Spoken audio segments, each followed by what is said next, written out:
In this video, I'm showing you the top 3 ladder decks for Clash Royale Season 20. What's going on, guys? It's your boy Mars, back with another Clash Royale video. And guys, in this video, I'm hopping into 3 live battles, one with each of the top 3 ladder decks. So guys, starting off with deck 3 right here. And just a quick sidebar, I didn't do it by like the top 3 ranked players in the world. I just went through the top 100 and picked out the 3 decks that I was seeing the most. And I have to say, guys, this Goblin Giant Double Prince deck, I saw it at least 5 or 6 times in the top 100. I've honestly never seen this deck before and clearly never used it before, but guys, let's hop into a battle with Goblin Giant Double Prince and see how it goes for us. So here we are in the Classic Challenge, starting off at 3-0, just to make sure that these games are pretty legit. And yeah, we have Goblin Giant in our starting hand. I know there's a lot of decks with Goblin Giant and like Sparky with like Dark Prince, but I've never seen Goblin Giant Double Prince before.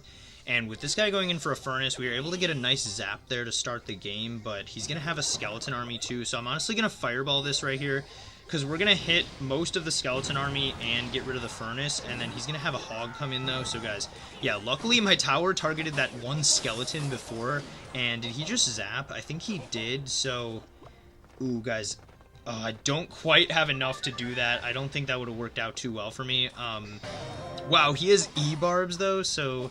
With one E-Barb coming in, though, I'm honestly going to go for Bats here. And then maybe some Spear Goblins to make sure we distract. And then, yeah, with those Fire Spirits out of here, we can go Goblin Giant at the bridge, guys. Kind of aggressive here, but we're going to go ahead and zap once we can get the Skeleton Army and the Furnace together. And, guys, Goblin Giant on the tower. The Spear Goblins are getting us some good damage. And I'm liking this deck so far, honestly, guys. Double Prince decks are really strong because you have 2 strong ground tanks, and with his Wizard coming in, though... Okay, he's not going to be able to drop a Hog Rider here, so we can just Dark Prince. So that's great. We didn't have to, like, go with both of our Princes there or anything. And Dark Prince coming in, guys. What is this dude using, though? He's running Hog, Wizard with a Furnace and a Skeleton Army, and the Dark Prince connects for a charge there, guys. So that's awesome. He's going to go with the E-Barbs here to defend the Prince once again, but I think one of them is fully going to get taken out. And then we can probably Goblin Gang here. Guys, does he have a spell?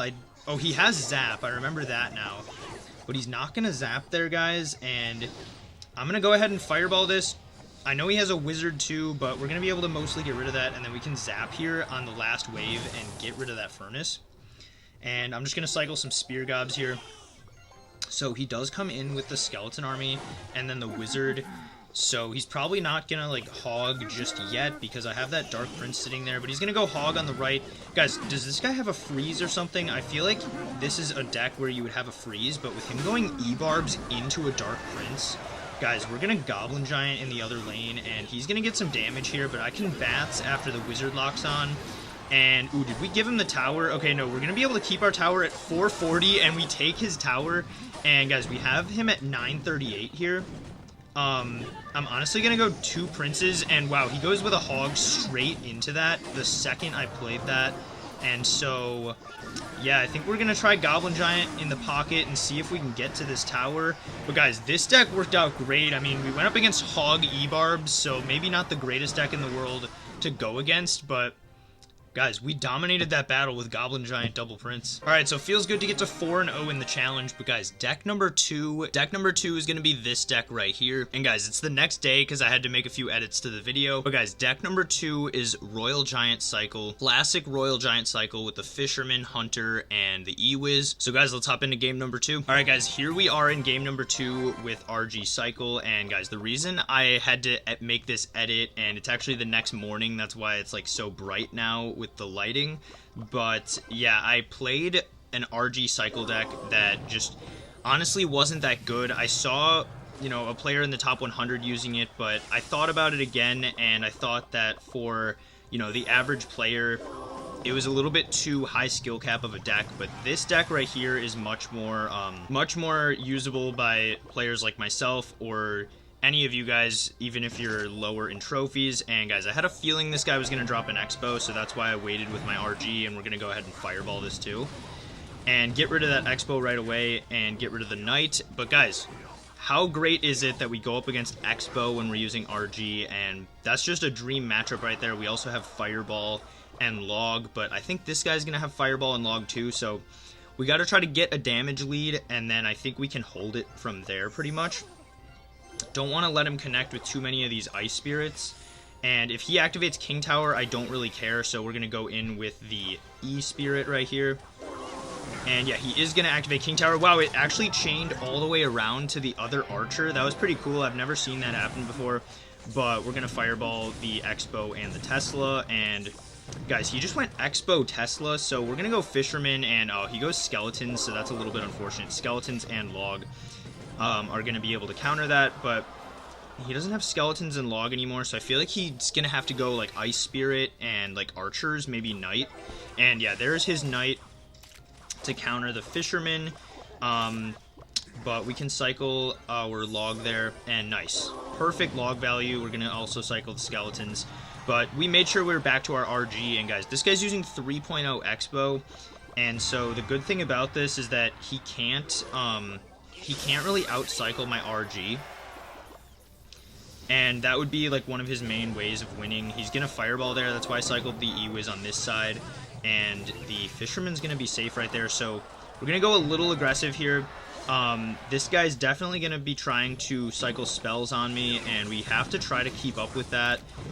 And so we're going to cycle our Log here on these Skeletons, because getting an RG connection is going to be pretty challenging. So yeah, he's going to come in with the Expo here. We can block with the Fisherman first, and then make sure that we get our RG down. And yeah, then we're going to Fireball here. So yeah, Fireball is going to take the Expo pretty low, and then the Log just to make sure he doesn't get that connection. But guys, this guy isn't a bad player so far. Yeah, we're going to cycle Skeletons here. He definitely knows what he's doing here. We're going to go with Fisherman though. Fisherman's going to pull the Knight away so that the RG has a free path to lock onto the Expo, and as soon as the RG locks onto the Expo, we are golden, guys. We can go in with a Log there, and as you can see, we finally taken a little bit of a lead, so that's good. We can go Skeletons here, and then maybe an E-Wiz on top of this stuff, and then we'll still go in for our RG, though. E-Wiz is going to get some okay value, though, against that Expo right there, and then the tower is going to be able to take out all that stuff. I'm just going to go Fisherman here, and then cycle a Log, probably. Yeah, guys, if we can just pretty much go Log cycle on this guy, I think we're going to win this game. And did he give up? Okay, no, he didn't, but I went in RG aggressive, and we get an RG hit, though. That's pretty huge. We're going to want to cycle our Fisherman, though, and then probably a Log. Yeah, we're going to go Log Fireball on the Expo, and hopefully that's going to be enough, but we'll go E-Wiz here, just in case, guys. And then make sure... Ooh, he is going to get a little bit of a lock, because I thought that E-Wiz was going to lock onto that Expo real quick, but... Ooh, we need to go Fisherman here, guys. This Knight is getting way too much damage, and that Knight actually brought it back to being a close game. But I'm going to Fireball here on the right to get a little more damage, and we have him at 1024, so I'm going to keep cycling spells on that tower. We can go Fisherman here, just kind of waiting for an Expo. And yeah, he's going to cycle Fireball Log, so guys, that just gives me free clearance to go in for another Fireball on his tower. And if I'm waiting with the RG to see if he goes in for an Expo, but guys, he's refusing to do it. He's just trying to out-cycle me in spells, and so this is a little bit boring to watch, but it's kind of what I have to do if I want to make sure to win this game. I'm going to go in for another Fisherman, and yeah, guys, I really don't know why he didn't go in for another Expo, because I was already ahead by a couple hundred HP, and yeah, clearly we're able to keep this lead, and 2 seconds, we win by about, you know, a Fireball and a Log there.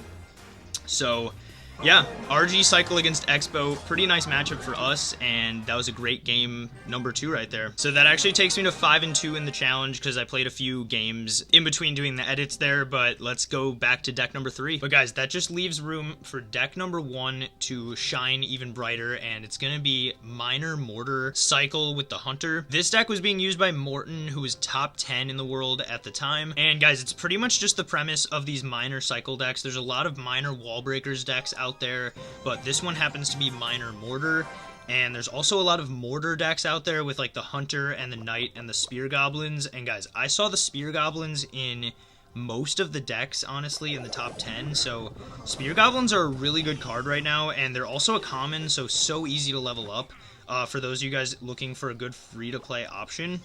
But we're going to go knight here, and guys, did I miss that knight? Okay, no, he's going to walk in front of the tower, and then he's going to go for a P.E.K.K.A. So, guys, wow, we have to pressure him here with minor bats for sure, because he just went with a P.E.K.K.A. to start the game, and then he's going to have a baby dragon. So I think we're going to have to leave the baby dragon, and then maybe go for a mortar like this. I wonder if the P.E.K.K.A. is going to come over towards that mortar.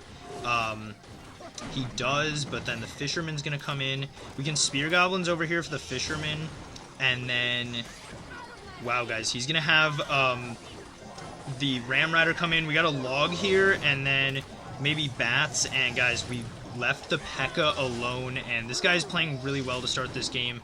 We got to go Hunter there to stop that. And, wow, guys, let's just say I don't really play Mortar Cycle or Miner Cycle that often, but that guy got a pretty good sequence there to start the game. His bandit's going to come in, and we can go spear goblins here. Is he going to zap? Doesn't look like it, but the bandit still gets a charge, guys, and then we're going to have to play a knight here if we don't want to lose this tower. So, guys, let's just say this guy seems to know what he's doing here with this deck, but I think we can fireball here on this E-Wiz and hopefully bounce him a little closer to the knight. But, okay, I'm just going to go ahead and log this. Because we have the mortar to play defense against a Ram Rider, and yeah, we've gotten a little bit of damage on both of his towers, guys, but we're not doing well here at all. I guess I gotta take advantage of the fast cycle, and we can go here with a Hunter, and then Miner this side, and then go with some Spear Goblins. But guys, he has Lightning, so wow, there goes that, and then he's just gonna drop an E-Wiz on top of the Spear Gobs. So, wow, guys, we're not really doing great here. I think we might be able to get a Mortar going over here. He's going to go with the Fisherman, and then we can just log, I guess, to hit his tower. Maybe go with another Miner to get a little damage, and then I'm going to go with the Hunter. But, ooh, I honestly forgot about his Lightning, guys, not going to lie. I wouldn't be surprised if he dropped that, but no, he doesn't go with the Lightning. Can we protect the Hunter? Okay, at least we do that, and then we can log here, hitting his Ram Rider and that stuff. But yeah, guys, this guy won this game a long time ago. He was a really good player with, like, Ram Rider, P.E.K.K.A. Ram, and Lightning, and so yeah, that's gonna be GG there. But yeah, guys, these top 3 decks are all pretty fun. If you want to modify this one, you could throw in the Wall Breakers. I've also seen it with Magic Archer instead of the Hunter. And then this deck right here, guys, this deck is so versatile in the meta right now for ladder. Fireball counters so many things in the meta, like Royal Hogs, and there's a lot of people using Lumberjack Balloons, so you can use Skeletons and the Fisherman to distract the Lumberjack, and then the E-Wiz and the Hunter to take out balloons. But yeah, guys, this RG cycle deck is just all around really strong. But guys, my personal favorite of these 3 was definitely Goblin Giant Double Prince. This deck just seems like it's not that hard to play. Fireball Zap is a good spell combo. This deck's also much more free to play friendly. No legendaries. You have 3 epics, which are a little hard to level up, but you also have 4 commons and a rare. So this deck's pretty free to play friendly, and I really liked playing this one. But anyways, guys, if you made it this far in the video, make sure to click the like button and the subscribe button right now. Doing those little things takes like 1 or 2 seconds, but it benefits my channel tremendously, and I really appreciate it. Thank you guys so much for watching today's video. Hope you enjoyed those battles with the top 3 ladder decks for Clash Royale Season 20, and I'll see you guys later today with a Clash Royale live stream, and in a couple days with another Clash Royale video.